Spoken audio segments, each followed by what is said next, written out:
Hello friends, in our last video we talked about the concept of the atomic orbital, these regions in every principal energy level in which the electrons are located.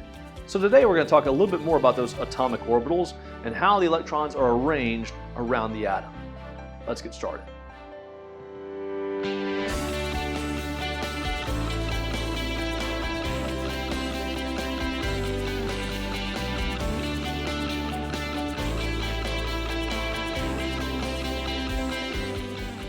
Well, I want to start by saying that I don't feel very comfortable.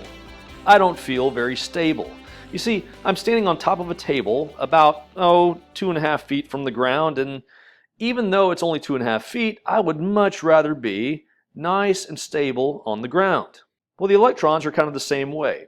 The electrons like to be stable. So in this video, we're going to discuss the concept of ground state electron configurations.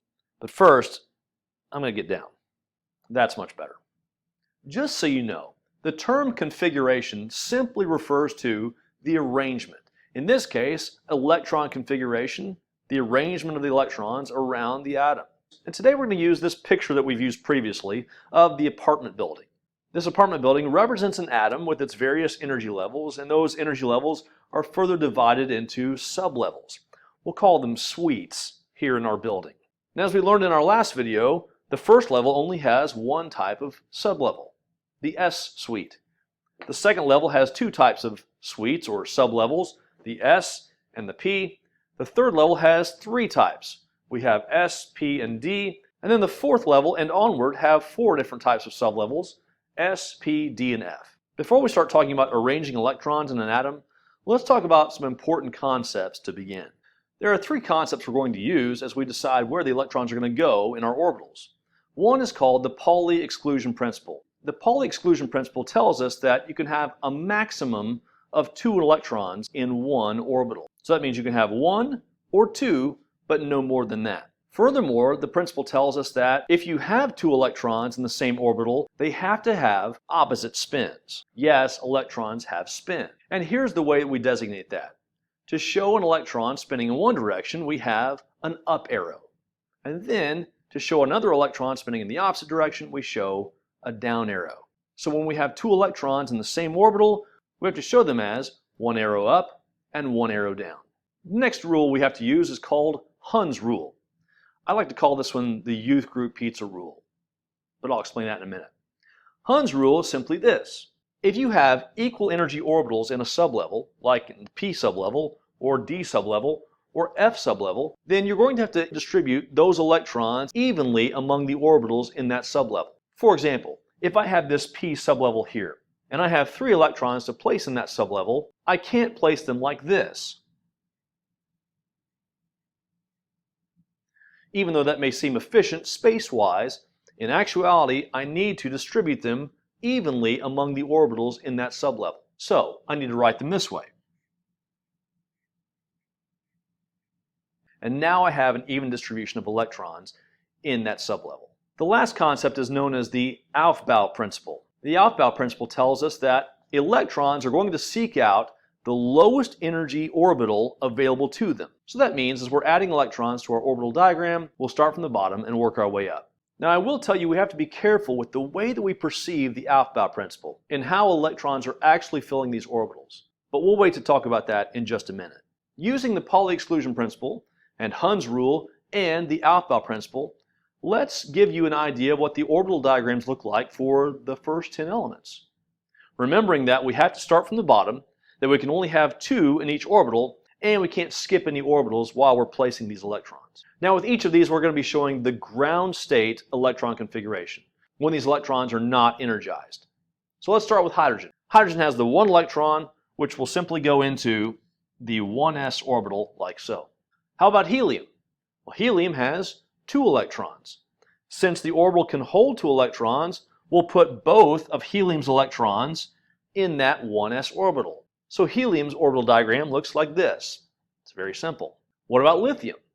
With lithium, we have 3 electrons.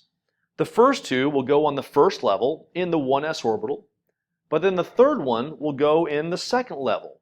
And we have to put it in the 2s orbital, since that's the next lowest energy orbital. So there is the orbital diagram for lithium. Beryllium has 4 electrons. Since each orbital can hold 2 electrons, we can put 2 in the 1s and 2 in the 2s orbital. With boron, we have 5 electrons. And now we have to move on to the next set of orbitals in our 2p sublevel.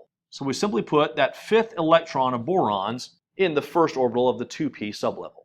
Carbon gives us our first experience with using Hund's rule. Since carbon has 6 electrons, we put the first 2 in the 1s, the second 2 in the 2s, and then the last 2 go in the 2p sublevel. But how? That's right, they don't go in the same orbital, but rather we distribute them as evenly as possible. That means we place our 2 electrons like so in the 2p orbital. With nitrogen, we have 7 electrons. The first 2 go in the 1s, the second 2 go in the 2s, and then the last 3 go in the 2p sublevel. Again, using Hund's rule, we know to put 1 in each orbital. With oxygen, we have 8 electrons. Since we have 7 here, we know that we can put the 8th in this first orbital in the 2p sublevel. With fluorine, we have 9 electrons. 2 in the 1s, 2 in the 2s, and 5 in the 2p. With neon, we have 10 electrons. We place 2 in the 1s, 2 in the 2s, and the remaining 6 in the 2p sublevel. And there you go. Those are the first 10 elements in orbital diagram form. Let's move on to something a little more challenging. What if we have the element titanium? Titanium has 22 electrons. How do we go about placing those electrons in an orbital diagram for titanium? So we have 22 to begin with. We'll start with 2 in the 1s orbital, and that leaves us with 20. The next 2 can go in the 2s orbital. That will leave us with 18. Then we put the next ones in the 2p, leaving us with 12. Next we'll go to the 3s. The 3p is next. Now, what happens next is the big question. The titanium atom does something very curious with its last 4 electrons. You would think that the last 4 would just simply go into the 3d sublevel. But something very curious happens with titanium and with other transition metals. Remember that all these electrons are negatively charged. It seems that there's some electron interaction in that 3d sublevel that's not entirely stable. So therefore, titanium takes 2 of those electrons that would be in the 3d and moves them up into the 4s orbital. Because of this, some people have reasoned that the 4s orbital is actually lower in energy than the 3d sublevel is. But that's not really the case. A few chapters from now, we'll be talking about how these electrons can be transferred from one atom to another. In the case of metal atoms, they tend to give up their electrons to non-metal atoms. We call those ions. When metals do this, they release the electrons that are the highest in energy, the outermost electrons. We call them valence electrons. In the case of titanium, the first ones to go are those 4s electrons. So if the 4s orbital was lower in energy than the 3d sublevel, it wouldn't make sense for those 2 electrons to leave first. Therefore, something else is happening here. It's not as simple as the 4s orbital being lower in energy than the 3d sublevel. And even though that Aufbau tool may still give us the right result, it's important for me to have you understand for the sake of consistency. Again, we see this not only in titanium, but in other transition metals as well, where d sublevel electrons are pushed into a higher energy orbital. I know what you're thinking though. You're asking, well, how would I know about the whole switcheroo thing between the d sublevel and the s and so forth? This diagram is an extension of the Aufbau principle, and it can be somewhat helpful in helping us determine a final electron configuration of an element. I will tell you, it's not 100%. There are some exceptions to this rule, but this can help you for the most part to understand what orbitals will be filled in the final electron configuration of that particular element. Here's how it works. You write out each of the sublevels that you find in the atom, starting with the first level, second level, third level, fourth level, and so on. By the way, I haven't included a 6F or a 7D and 7F because we simply don't need them. Once you write out all your sublevels like this, you're going to use some diagonal arrows like so.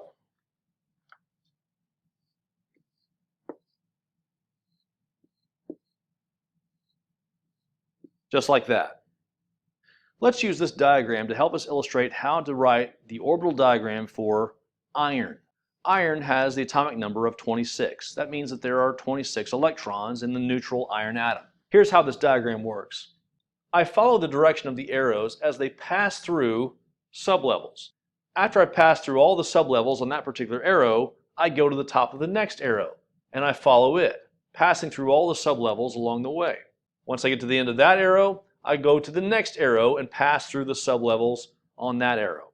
The idea about this diagram is that you fill in orbitals as you encounter them on these arrows. Some of it's pretty straightforward. You fill the 1s, and then you fill the 2s, and then you fill the 2p, and then the 3s. But the next arrow is where this can be helpful. We see the 3p, but instead of filling the 3d, we fill the 4s first. Now I can't stress enough, this is simply a means to an end. This is not the way in which they are actually being filled, as we saw before. How about we call it the Aufbau endgame? As you recall with titanium, we had some d electrons being pushed up into the 4s orbital. Not that the 4s orbital was being filled first, but rather was being filled after the fact. I don't know why it's such a big deal to me. I know that most of you just want to get the right answer. And you can do that with this. I just want you to know the real reason. That's all. So according to this diagram, after the 4s is filled, then you move on to the 3d, followed by the 4p, followed by the 5s. Then you move on to the 4d and 5p and 6s, and so on. Let's try using this with iron. Iron has an atomic number of 26, therefore a neutral atom of iron has 26 electrons. Here we go. I start with the 1s, 1, 2. Then I move to the 2s, 3, 4. Then I move to the 2p, 5, 6, 7, 8, 9, 10. Then I go to the 3s, 11, 12. Then I go to the 3p, 13, 14, 15, 16, 17, 18. Then the diagram tells me to go to the 4s. Remember, it's actually going to the 3d and getting pushed into the 4s, but this is an end game sort of thing, okay? So I have 19, 20, and then I come back to the 3d. 21, 22, 23, 24, 25, 26. And that is our orbital diagram for iron. Let me say this. The Aufbau principle is going to work for us as far as what we're studying. But if you are interested in understanding why it's flawed, check this website out. By the way, if you're wondering about this guy's credentials, he's written a slew of books on chemistry and the periodic table especially. I think he knows what he's talking about.